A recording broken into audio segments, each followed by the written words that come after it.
Donc le début de la conception, c'était entre l'État ivoirien et le Japon, donc qui ont discuté de ce qu'on peut concevoir comme projet pour la promotion de la cohésion sociale, pour sortir de la crise.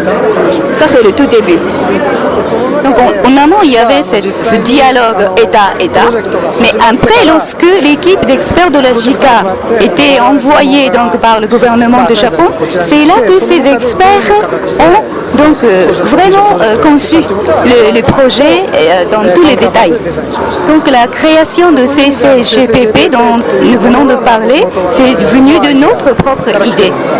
Donc nous avons eu cette idée de créer le CCGPP justement pour rassembler les gens qui étaient vraiment divisés autour d'un bien public qui peut être l'école ou la route. Donc c'est autour de ce public-là qu'on a voulu rassembler la population pour collaborer ensemble. Donc là je rejoins votre deuxième question, comment la population a reçu ce projet. Et donc là, je voudrais bien parler que les CCGPP, au début, les membres, ils ne se connaissaient pas. Ils se méfiaient entre eux. Mais avec la planification et la conception de projets, on a discuté ensemble comment vous voulez que l'école soit. Donc autour de ça, on a vraiment discuté ensemble en surpassant les murs de différences ethniques, politiques, toute autre différence qu'ils pouvaient avoir. Donc comme ça, à travers ce dialogue de discussion, que c'est devenu une équipe solide qui est le CCGPP.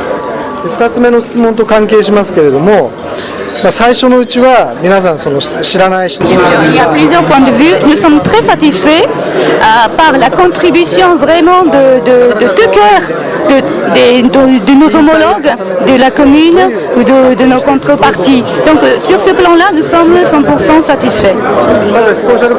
Mais quant à l'atteinte de la cohésion sociale, ce n'est pas quelque chose qu'on peut atteindre facilement. Ce n'est pas en quelques années qu'on peut atteindre, n'est-ce pas? Donc la commune doit encore continuer à activités que nous avons entamées ensemble. Donc il faut cette continuité pour pérenniser les actions.